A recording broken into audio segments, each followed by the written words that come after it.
پشاور کے راستے میں اننت پال نے سلطان محمود کی فوج کو روکنے کی کوشش کی اور وہ منہ کی کھا کر بھاگ گیا تھا۔ مسلمان سواروں نے وزیر آباد تک اس کا تعاقب کیا تھا، اسے ماہی گیروں نے دریا پار کرا دیا۔ مورخین لکھتے ہیں کہ وہ لاہور جانے کے بجائے کشمیر چلا گیا۔ وجہ بیان نہیں کی گئی کہ وہ کشمیر کیوں چلا گیا تھا۔ شاید اسے ڈر تھا کہ مسلمان لاہور تک اس کا تعاقب کریں گے اور اس کی فوج کو تتر بتر کر کے مار ڈالیں گے۔ لاہور میں اس کا نوجوان بیٹا سکھپال تھا۔ وہاں جو فوج تھی اس کی کمان سکھپال کے ہاتھ میں تھی۔ یہ فوج تازہ دم تھی، لیکن اس کے لڑنے کا جذبہ یوں گرتا جا رہا تھا۔ اٹک کے قریب سلطان محمود سے شکست کھا کر اننت پال تو غائب ہو گیا تھا اور اس کی فوج کے سوار اور پیادے بڑی بری حالت میں اکیلے اور چھوٹی چھوٹی ٹولیوں میں لاہور پہنچ رہے تھے۔ شکست میں اپنے آپ کو بے قصور ثابت کرنے کے لیے وہ سلطان محمود کی فوج کے متعلق دہشت انگیز خبریں سناتے تھے۔ ان کا مبالغہ امیز باتوں سے یہ تاثر ملتا تھا کہ غزنی کی فوج میں انسان نہیں، جن اور بھوت ہیں۔ اس مبالغہ آرائی سے لاہور کی تازہ دم فوج کا حوصلہ پست ہو رہا تھا۔ اننت پال کا بیٹا سکھپال اور اس نوجوان کی ماں پریم دیوی اس صورتحال سے پریشان ہوئی جا رہی تھی۔ ماں بیٹا اننت پال کا انتظار کر رہے تھے، لیکن اس کی کوئی مصدقہ اطلاع نہیں مل رہی تھی۔ پریم دیوی کی شادی 14 سال کی عمر میں ہوئی تھی اور 15 سال کی عمر میں اس نے سکھپال کو جنم دیا تھا۔ 3 اور عورتوں کے بطن سے اننت پال کے بیٹے پیدا ہوئے تھے۔ پریم دیوی کی کوشش یہ تھی کہ باپ کی گدی پر اس کا بیٹا بیٹھے۔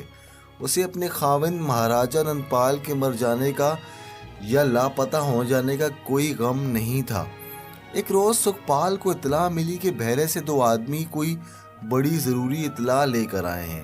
اس آدمیوں کو فوراً اندر بلایا گیا۔ یہ وہ آدمی تھے جنہیں بحیرے کے پنڈتوں اور مندروں میں چھپائے ہوئے فوجیوں نے ان کے پاس مدد کے لیے بھیجا تھا، اور اس پیغام کے ساتھ بھیجا تھا کہ بحیرے کو فوراً محاصرے میں لے لیں۔ یہ دونوں بھٹنڈا گئے۔ یہ شہر مہاراجا اننت پال کا دوسرا دارالحکومت تھا۔ وہاں سے ان آدمیوں کو تازہ دم گھوڑے دے کر لاہور بھیج دیا گیا، کیونکہ حکم دینے والے لاہور میں تھے۔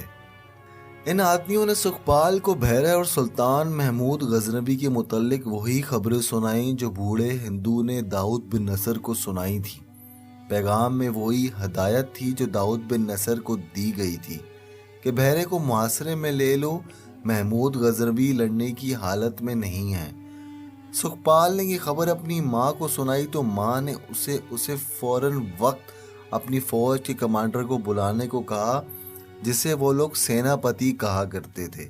اس کا نام راج گوپال تھا۔ اس نے بحیرے پر فوج کشی سے انکار کر دیا اور وجہ یہ بیان کی کہ مسلمانوں کی فوج جس رستے پر مہاراجا اننت پال کو شکست دی اور اپنی کمی پوری کیے بغیر بحیرے تک پہنچی اور راجا بھجی رائے کی فوج کو شکست دی، اس فوج کو شکست دینے کے لیے ہمارے پاس ان سے 3 گنا فوج ہونی چاہیے۔ ہماری آدھی سے زیادہ فوج جو مہاراج کے ساتھ تھی بیکار ہو چکی ہے۔ یہاں جو دستے ہیں وہ ابھی اچھی ذہنی حالت میں نہیں۔ بحیرے تک ہمیں دور دریا عبور کرنے ہوں گے۔ راجا گوپال نے یہ بھی کہا کہ مہاراج کو واپس آ لینے دے، سکھپال ابھی بچہ ہے۔ اس پر رانی پریم دیوی نے کہا، میں اس موقع سے پورا فائدہ اٹھانا چاہتی ہوں۔ بحیرے میں مسلمانوں کی فوجی طاقت اتنی تھوڑی ہے کہ وہ ہمارا حلہ برداشت نہیں کر سکیں گے۔ اگر فتح میرے بیٹے کے نام لکھ دی گئی تو یہ باپ کی گدی کا حقدار ہو جائے گا، اور اگر شکست ہوئی تو یہ میرے کھاتے میں لکھی جائے گی، کیونکہ فوج کی کمان میرے ہاتھ میں ہوگی۔ راجا گوپال نے کہا، سکھپال ساتھ تو ہوگا، لیکن دور پیچھے یا وسط میں ہوگا، جہاں اس کی حفاظت کا پورا انتظام ہوگا۔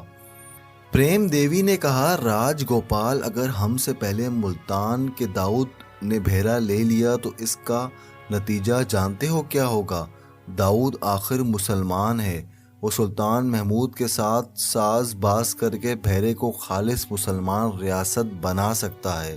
اس طرح غزنی والوں کو یہاں 2 مستقل اڈے مل جائیں گے۔ راج گوپال نے کہا، میں سوچ بھی نہیں سکتا کہ داؤد فوج کشی کی جرت کرے گا۔ عورت، شراب اور ہیرے جیورات میں ڈوبا ہوا مسلمان جسے یہ بھی یاد نہیں رہا کہ اس کا مذہب کیا ہے، جنگجو نہیں ہو سکتا۔ غزنی کی فوج ایمان کی طاقت سے لڑتی ہے جسے ہم دھرم کہتے ہیں۔ داؤد اپنا ایمان ہمارے ہاتھ فروخت کر چکا ہے۔ پریم دیوی راج گوپال کو دوسرے کمرے میں لے گئی۔ اس کی عمر اس وقت 35 سال کے قریب تھی، لیکن چہرے کے حسن اور جسم کی جاذبیت سے 25 سال لگتی تھی۔ اس نے راج گوپال کی آنکھوں میں آنکھیں ڈال کر کہا، راج گوپال، بھول گئے ہو کیا؟ سکھپال تمہارا اپنا بیٹا ہے، اور لوگ انند پال کو اس لیے سکھپال کا باپ کہتے ہیں کہ وہ میرا خاوند ہے۔ میں نے مہاراج کی بیوی ہوتے ہوئے تمہیں اپنا خاوند بنائے رکھا۔ مہاراج تمہیں بھی اپنے ساتھ پشاور کی اس لڑائی میں لے جانا چاہتے تھے جس میں وہ شکست کھا کر بھاگ گئے ہیں۔ یہ میں تھی جس نے انہیں یہ کہہ کر تمہیں لاہور میں رکوا لیا کہ یہاں تجربہ کار سیناپتی کی ضرورت ہے، اپنے بیٹے کو راج کا وارث بنا دو۔ میں چاہتی ہوں کہ میرا اور تمہارا بیٹا محمود غزنوی کو قیدی بنا کر لاہور لائے، تمہیں میری محبت کی قسم۔ سلطان محمود کو معلوم تھا کہ پشاور سے کمک اتنی جلدی نہیں پہنچے گی، پھر بھی وہ بیتاب ہو کر شہر کی دیوار پر چڑھ جاتا اور اس کی نگاہیں شمال مغرب کے افق پر گھومنے لگتی تھی۔ کہیں بگولا اٹھتا تو اس کی گرد کو دیکھ کر سلطان محمود کا چہرہ ڈمکنے لگتا کہ کمک کی گرد ہے۔ ملتان کا داؤد بن نصر سے تحفے میں آئی ہوئی دونوں لڑکیوں میں مگن تھا۔ یہ لڑکیاں اسے شراب پلا پلا کر مدہوش رکھتی اور اسے بحیرے پر حملہ کرنے کے لیے ذہنی طور پر تیار کرتی تھیں۔ اسے جب اطلاع دی گئی تھی کہ قیدی درویش کو اس کے گھر کی تلاشی کے لیے لے جایا جا رہا تھا تو بہت سے آدمیوں نے سپاہیوں پر حملہ کیا اور قیدی کو چھڑا لے گئے۔ تو داؤد نے بدمستی کی کیفیت میں کہا، ان تمام سپاہیوں کو اور ان کے کمانڈروں کو تہہ خانے میں بند کر دو۔ انہوں نے قیدیوں کو خود بھگایا ہے، اس کے بدلے انہوں نے قیدی سے دولت بٹوری ہوگی، اور قیدی کے گھر کا اتا پتہ معلوم کر کے اس کے گھر کے تمام افراد کو، بچوں اور عورتوں کو بھی قید خانے میں ڈال دو۔ درویش کے گھر گئے تو وہاں کوئی بھی نہیں تھا۔ ایک صبح سلطان محمود نے شمال مغرب کی بجائے شمال مشرق کی طرف گرد اٹھتی دیکھی۔ اس گرد کو وہ پہچانتا تھا، یہ فوج کی گرد تھی اور یہ کمک کے سوا اور کسی کی نہیں ہو سکتی تھی۔ وہ دوڑتا ہوا نیچے آیا۔ وہ زیادہ وقت ضائع کیے بغیر ملتان کو کوچ کرنا چاہتا تھا۔ وہ تو ملتان ہی جا رہا تھا، لیکن راجہ بھجی رائے نے اسے راستے میں روک لیا اور اسے بڑی ہی خون ریز جنگ لڑنی پڑی۔ اس نے اپنے سالاروں کو بلایا اور انہیں بتانے لگا کہ کمک آ رہی ہے اور وہ کس طرح اور کب کوچ کرے گا۔ اسی دوران ایک سوار اندر آتا ہے۔ یہ دیکھ بھال والی ٹولیوں کا سوار تھا جنہیں شہر سے دور گشت پر رکھا جاتا تھا۔ سوار نے کہا کہ دشمن کی فوج آ رہی ہے، اس کے ساتھ ہاتھی بھی ہیں اور زیادہ نفری سواروں کی ہے، پیادے بھی ساتھ ہیں، اور یہ فوج بلا شبہ ہندوؤں کی ہے، لیکن یہ بتانا مشکل ہے کہ یہ کون سے راجہ مہاراجہ کی ہے۔ سلطان محمود یہ کہہ کر باہر نکلا، میں خود دیکھوں گا، اور کچھ دیر بعد درختوں میں ڈھکی ہوئی ایک چٹان پر کھڑا اس فوج کا جائزہ لے رہا تھا جو بحیرے کی طرف آ رہی تھی۔ اس نے کئی جگہوں پر جا کر اور چھپا کر دیکھا اور اس فوج کی نفری کا اندازہ کیا۔ سلطان محمود غزنوی نے دشمن کی فوج کو دیکھتے ہوئے اپنے سالار سے کہا کہ ہم محاصرے میں نہیں لڑیں گے۔ ہم نے دشمن کو محاصرے کی مہلت دی تو ملتان سے بھی فوج آ کر محاصرہ مضبوط اور تحویل کر سکتی ہے۔ کسانوں اور مسافروں کے بھیس میں 2-3 آدمی بھیج دو جو اس فوج کی نقل و حرکت دیکھتے رہیں اور یہ بھی معلوم کرنے کی کوشش کریں کہ یہ کس کی فوج ہے اور کہاں سے آئی ہے۔ سلطان محمود غزنوی واپس شہر میں آیا اور اس کے پاس جو فوج تھی اسے مقابلے کے لیے تقسیم کرنے لگا، کیونکہ ہر طرف جنگی حالت کی کشمکش اٹھ گئی تھی۔ اتنے میں اسے اطلاع ملی کہ شمال مغرب کے افق پر کسی فوج کے گرد اٹھ رہی ہے۔ وہ دوڑتا ہوا شہر کی دیوار پر چڑھ گیا۔ یہ گھوڑوں کی گرد تھی، اسے بھی وہ پہچانتا تھا۔ یہ سوال اسے پریشان کرنے لگا کہ یہ پشاور سے کمک آئی ہے یا راجہ نندپال کی فوج ہے۔ اس کے چہرے پر پریشانی کے آثار نمودار ہوئے۔ وہ کبھی اس کے گرد کو دیکھتا تھا، کبھی شمال مشرق کی طرف سے اٹھنے والی گرد کو۔ شمال مشرق کی طرف سے آنے والی فوج کے آگے دریا تھا۔ سلطان محمود کا دماغ تیزی سے کام کر رہا تھا۔ دریا کی طرف سے ایک گھوڑا سوار سرپٹ گھوڑا دوڑتا شہر کی طرف آتا دکھائی دیا۔ وہ قریب آیا تو اسے اشارے سے سلطان کی طرف بلایا گیا۔ سوار نے دیوار کے قریب گھوڑا روکا اور بولا، سلطان غزنی، کمک آ گئی ہے۔ سلطان محمود نے شکر ادا کیا۔ اسے دریا کے پار روک لو، فوراً ایک سوار کو دوڑاؤ، اس سوار کو واپس نہ بھیجنا، گھوڑا بہت تھکا ہوا ہے۔ رات کو سلطان محمود نہ خود سویا نہ اس نے کسی کو سونے دیا۔ اسے شمال مشرق کی طرف آنے والی فوج کے متعلق مصدقہ اطلاع ملی کہ لاہور سے آئی ہے، لیکن راجہ آنندپال ساتھ نہیں، اس کا بیٹا سکھپال ساتھ ہے۔ اس فوج کی تعداد بھی معلوم ہو گئی۔ اس اطلاع کے 3 گھنٹے بعد یہ اطلاع آئی کہ سکھپال کی فوج نے تقریباً 3 میل دور پڑاؤ کیا، لیکن خیمے نہیں لگائے، جس سے یہ ظاہر ہوتا ہے کہ تیاری کی حالت میں ہیں اور صبح تک شہر کو محاصرے میں لے لیں گے۔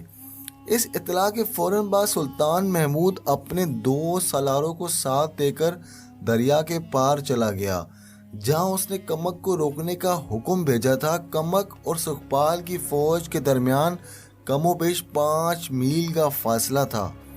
ان کے درمیان دریائے جہلم اور جنگل حائل تھا۔ سلطان محمود نے کمک کے سالار کو گلے لگا کر اس کے گال چوم کر کہا، تم میرے لیے آسانی سے اللہ کی غیبی مدد بن کے اترے ہو۔ اگر تم کل آتے تو میں یہ بتا نہیں سکتا کہ ہم اس زمین پر کس حال میں ہوتے۔ میری باتیں غور سے سن لو نعمان، تم سے 5 میل دور مشرق میں لاہور کے راجہ کی فوج پڑاؤ کیے ہوئے ہے۔ وہ صبح یا کچھ دیر بعد پہلے شہر کا محاصرہ کرے گی یا یلغار۔ تم صبح طلوع ہونے سے پہلے تمام دستوں کو دریا پار کرا دینا، لیکن شور نہ ہو، خاموشی رہے، دستے نشیبی جگہوں میں رہیں اور صرف دید بان کہیں چھپ جائیں۔ میں ہندوؤں کو محاصرہ کرنے کی مہلت نہیں دوں گا۔ تم ذرا بلندی پر آ کر دیکھتے رہنا، سب کچھ سمجھتے ہو۔ دشمن کا پہلو تمہارے سامنے ہوگا اور تم اس کے عقب میں آسانی سے جا سکو گے۔ دشمن کے سامنے اور بائیں پہلو کو میں سنبھال لوں گا۔ تو دوسری طرف ناظرین، سکھپال اور اس کے سیناپتی راج گوپال نے صبح طلوع نہ ہونے دی۔ سلطان محمود نماز سے فارغ ہوا ہی تھا کہ اسے اطلاع ملی کہ ہندوؤں نے پیش قدمی شروع کر دی ہے اور دشمن نے یہ سوچا ہے کہ وہ علاقے کا محاصرہ کرے گا، یعنی فوج پھیلی ہوئی آ رہی ہے۔ شہر کے قریب آ کر اس فوج کو اور زیادہ پھیلنا اور محاصرہ کرنا تھا۔ سلطان محمود کی چال بیکار گئی کہ وہ ایک دستے کو آگے بھیج کر دشمن کو آگے لائے گا۔ اس نے دیوار پر چڑھ کر دیکھا، کوئی 1 میل دور اسے سکھپال کی فوج کا پھیلاؤ نظر آ رہا تھا۔ سلطان نے اپنے سالار سے کہا کہ سوار دستے کے 2 حصے کرو اور دونوں دستے بیک وقت دشمن کے دائیں بائیں پہلو پر حملہ کریں اور اسے دبانے کی کوشش کریں۔ شہر میں فوج تیار کھڑی تھی۔ تھوڑی دیر شہر سے 500 سواروں کا ایک دستہ نکلا۔ نعرہ تکبیر کی گرج سنائی گئی۔ سواروں نے زور لگا کر اپنے گھوڑے دوڑاتے ہوئے دستہ آگے جا کر 2 حصوں میں تقسیم کر دیا۔ ان کے رخ دشمن کے پھیلاؤ کے سروں کی طرف تھے۔ راج گوپال نے یہ چال چلی کہ بڑی تیزی سے پھیلاؤ کو سکیڑ لیا کہ سواروں کو لپیٹ میں لے کر واپس نہ جانے دیا جائے۔ سواروں نے پہلوؤں پر حملہ کیا۔ سلطان دیوار پر کھڑا تھا۔ اس نے شہر سے ایک پیادہ دستہ نکالا اور اسے دشمن کے بائیں پہلو پر بھیجا۔ ہدایت کے مطابق سوار اور پیادے پیچھے ہٹنے لگے اور دشمن کی زیادہ تر توجہ اپنے بائیں پہلو پر ہو گئی۔ جہاں پیادوں نے حملہ کیا تھا، اس طرح دشمن کے محاصرے کی ترتیب ٹوٹ گئی اور دشمن کی پیٹھ ادھڑ گئی۔ جدھر سلطان محمود نے کمک روک رکھی تھی، نعمان تجربہ کار سالار تھا۔ اس نے عقب سے حلہ بول دیا اور اس کے دستوں نے صبح طلوع ہونے سے بہت پہلے دریا پار کر لیا تھا۔ ہندوؤں کو بالکل توقع نہیں تھی کہ شہر سے باہر ان کے عقب میں بھی فوج ہے۔ کمک بھی زیادہ تر سوار تھے۔ ادھر سے سلطان محمود نے کم سے کم نفری کے دستے شہر سے نکال دیے۔ نعمان کے عقمی حملے نے ہندوؤں کے اوسان خطا کر دیے۔ شہر کے دستوں سے الگ قیامت برپا ہو گئی۔ دشمن کا نکل بھاگنا ناممکن ہو گیا۔ اس کے زخمی ہاتھیوں کی بھگدڑ سے انہیں اور زیادہ نقصان پہنچا دیا۔ آگے کیا ہوا ناظرین؟ کیا رزلٹ نکلے گا اس دونوں راجہ سکھپال اور محمود غزنوی کی جنگ کا؟ یہ سب کچھ سننے کے لیے، جاننے کے لیے ہماری اگلی ایپیسوڈ کا ضرور انتظار کرنا۔ اپنی بہت سی دعاؤں میں یاد رکھنا۔ ہمارے اس چھوٹے سے چینل کو